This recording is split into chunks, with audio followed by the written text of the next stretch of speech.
నభానటేష్ గారు ఇప్పుడు కొత్తగా యాక్ట్ చేస్తున్న మూవీ నాగబంధం. అయితే నభానటేష్ గారు ఈ నాగబంధం మూవీకి ముందు లాస్ట్ యాక్ట్ చేస్తున్న మూవీ డార్లింగ్. అయితే డార్లింగ్ మూవీ రిలీజ్ అయ్యి 1 year అయిపోయింది. అయితే డార్లింగ్ మూవీ రిలీజ్ అయ్యి మంచి హిట్ అయింది. అయితే డార్లింగ్ మూవీతో నభానటేష్ గారికి ఒక మంచి హిట్ వచ్చింది. అయితే నభానటేష్ గారు డార్లింగ్ మూవీ రిలీజ్ తర్వాత 1 year టైం గ్యాప్ తీసుకొని ఇప్పుడు మళ్ళీ ఈ నాగబంధం మూవీలో యాక్ట్ చేస్తున్నారు నభానటేష్ గారు. చూడాలి నభానటేష్ గారికి ఈ నాగబంధం మూవీతో కూడా ఇంకొక మంచి హిట్ తనకి వస్తుందా లేదా అనేది మనం ఈ నాగబంధం మూవీ రిలీజ్ అయ్యాక చూడాలి.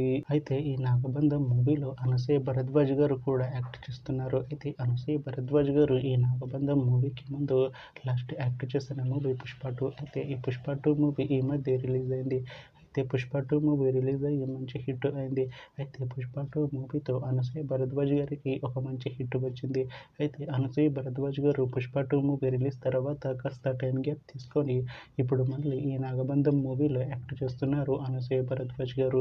చూడాలి అనసూయ భరద్వాజ్ గారికి ఈ నాగబంధం మూవీతో కూడా ఇంకొక మంచి హిట్ తనకి వస్తుందా లేదా అనేది మనం ఈ నాగబంధం మూవీ రిలీజ్ అయ్యాక చూడాలి. అయితే నాగబంధం మూవీ టీం ప్రస్తుతం షూటింగ్లో బిజీగా ఉన్నారు.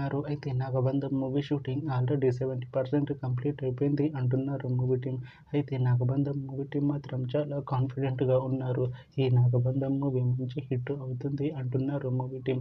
అయితే నాగబంధం మూవీని 2026లో రిలీజ్ చేసేలా ప్లాన్ చేస్తున్నారు మూవీ టీం. చూడాలి నాగబంధం మూవీ రిలీజ్ అయ్యాక మంచి హిట్ అవుతుందా లేదా అనేది మనం ఈ నాగబంధం మూవీ రిలీజ్ అయ్యాక చూడాలి. Thanks for watching this video friends. మీకు ఈ వీడియో నచ్చితే ఈ వీడియోని లైక్ చేయండి. ఇంకా ఇలాంటి మూవీ అప్డేట్స్ కోసం ఈ ఛానల్ని సబ్స్క్రైబ్ చేసుకోండి.